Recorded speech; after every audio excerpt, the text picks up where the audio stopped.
Welcome to the legendary Alcatraz prison. Dubbed one of America's most notorious prisons and located in the middle of San Francisco Bay, it was sure to be a daunting place, or so we thought.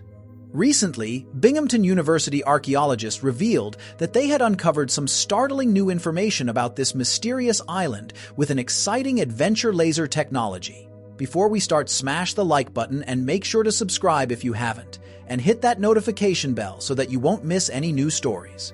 Julian Workman was given Alcatraz Island by Alta California Governor Pio Pico to be a ranch owner in 1846, with the condition that he would construct a lighthouse. Despite being unable to fulfill this obligation due to never having been given the opportunity, as less than 1 year into his ownership, John C.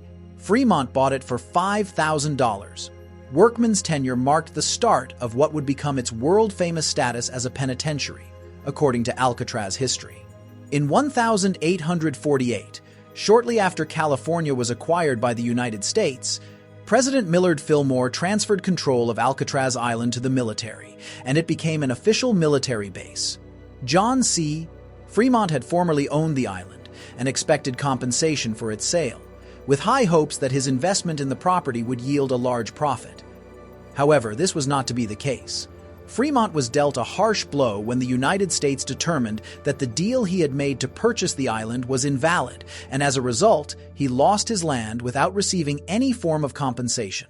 Outraged by this decision, Fremont embarked on a lengthy legal battle with his fellow ranchers in an effort to regain some type of recompense. Unfortunately, the case dragged on until it reached its conclusion in the 1890s, ultimately ruling that Fremont had no claim to ownership of said land. In 1775, Juan Manuel de Ayala, who is credited with its discovery, gave the name La Isla de los Alcatrazes to what would become popularly known as Alcatraz Island. In English, this translates to roughly Island of the Pelicans. Approximately 22 acres in size, and featuring two heights of 135 feet and 138 feet above sea level respectively, it is from these areas that we can see the infamous Alcatraz Penitentiary from shore. In 1853, after the U.S. had taken hold of Alcatraz Island, Zealous B. Tower began work on a new fort there. The time was of the essence due to the gold rush having begun earlier that year, which saw San Francisco's population skyrocket from just 300 people to an astonishing 30,000. Thus, construction needed to be completed promptly. Constructing a secure fortification was essential with the mass influx of people, so not only did the military devise plans to safeguard Alcatraz, but also build one on Fort Point, a close island. Fortunately, they concluded constructing Alcatraz first. It ended up receiving the strongest fortifications. Unbeknownst to them at that time, this particular project would ultimately become infamous as one of history's most severe prisons. As if blessed from above, the San Francisco Bay gave away the perfect island to build a defensive stronghold on. Engineers couldn't believe their incredible luck. In 1852, the Pacific Coast Board of Engineers reported, "Nature seems to have provided a redoubt for this military purpose in the shape of Alcatraz Island. Situated abreast the entrance directly in the middle of the inner harbor, it covers with its fire the whole of the interior space lying between Angel Island to the north, San Francisco to the south, and the outer batteries to the west." Tasked with building Fort Alcatraz as quickly as possible, Zealous B. Tower used what nature gave him. With his men, the crew took rocks from the island to build up the walls of the fort along its coast. Once the walls were placed, weapons could be positioned behind them around the island perimeter. These weapons were placed on the west, south, and north of the naturally built walls. There were also 111 armed cannons on the island, making it ready for anything. As if cannons, which were called columbiads, weren't enough, Fort Alcatraz was also outfitted with caponniers, stone towers that projected from the shore. Anyone looking to take control of Fort Alcatraz would have been met with a degree of difficulty unmatched at the time. 1 year after construction began, the citadel was finished. There were barracks located next to the fort's lighthouse. The lighthouse was also the first navigational light ever placed on the Pacific coast of the United States.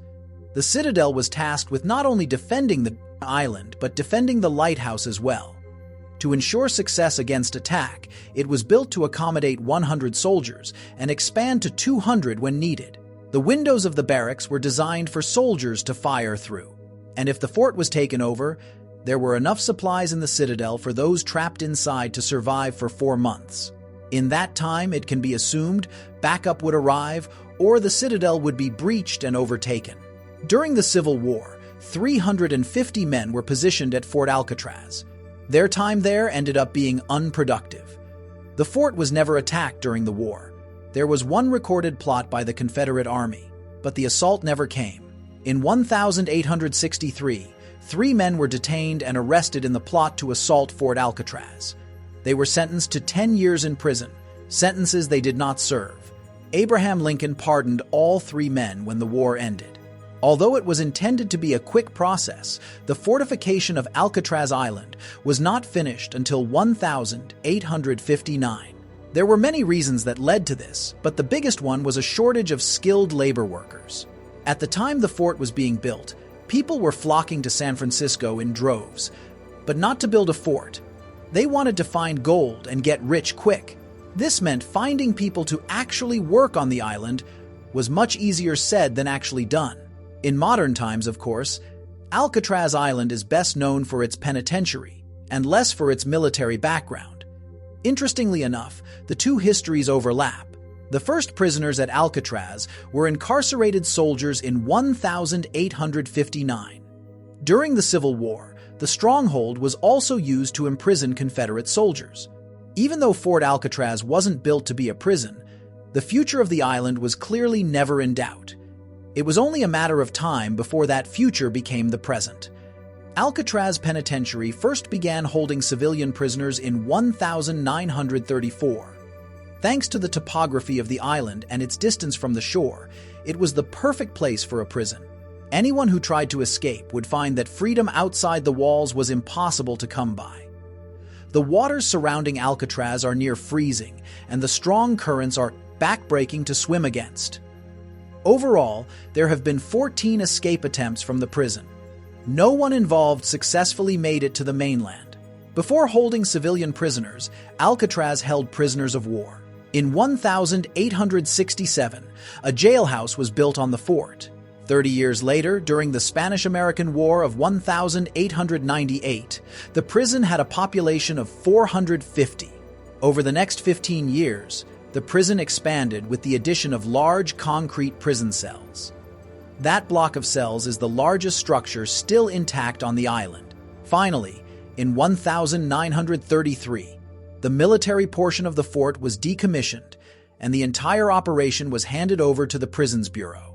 Alcatraz Penitentiary welcomed its first group of prisoners on August 11, 1934. This group was special and had been handpicked by authorities to make the journey to the island. They had disrupted life at their previous penitentiaries and needed a change of location. Watching over these men was Alcatraz's first warden, James A. Johnston. He was known as a strict disciplinarian and was the perfect man for the job. Life wouldn't be easy for him, but he had a crew of 155 guards to help keep the peace. Once Alcatraz Penitentiary was fully up and running, it became the home of some of the country's most notorious criminals. Al Capone and George Kelly are two of the most recognizable names, as well as one man labeled Public Enemy Number 1 by the FBI. That man was Alvin Creepy Karpis, and he is one of 4 criminals to ever be given the title. He is also the only one of those 4 to be taken alive by authorities. As we said, there were a total of 14 escape attempts from 36 prisoners on the island. Of those, none officially made it to shore. 6 were taken to the grave, 23 were captured alive, and 2 drowned. As for the other 5, they are listed by Alcatraz history as missing and presumed drowned. That means that while there is no proof that anyone successfully escaped Alcatraz, it is possible. Considering the conditions surrounding the island, though, it is unlikely they ever made it to the shore. Of all the escape attempts, the 13th is the most interesting one. It involved 3 men, John Anglin, Clarence Anglin, and Frank Morris. They planned an elaborate escape and successfully made it into the ocean. The attempt was immortalized on the silver screen in 1979's Escape from Alcatraz, starring Clint Eastwood. The story doesn't end there, though. In 2013, a letter, written by John Anglin, was delivered to the police. Is it possible these three men survived the freezing currents of the San Francisco Bay? Once Alcatraz Penitentiary shut down, it became a major tourist attraction. Tourism, of course, is not what interested the Binghamton University team led by Timothy DeSmet to the island. They wanted to know what was beneath the surface. To look beneath the surface, the archaeological team used lasers to pierce the layers of concrete. With this incredible technology, they could see underground without causing any actual damage to the highly profitable and heavily visited location. Thanks to their laser technology, the team was able to see structures from the island's military days that were still intact. Going beneath the structures revealed even more. It showed what the team described as a bomb-proof earthwork traverse. This tunnel was still in nearly perfect condition in 2019 and included ventilation shafts to keep anyone traveling through comfortable. These structures were part of the military stronghold and had been lost in time until DeSmet and his team uncovered them. Making such a momentous discovery could pave the way for an entirely new kind of archaeological surveying, non-invasive. This, maybe more than anything, was the greatest discovery that DeSmet and his team made. The future of archaeology is now looking as bright as ever, according to DeSmet.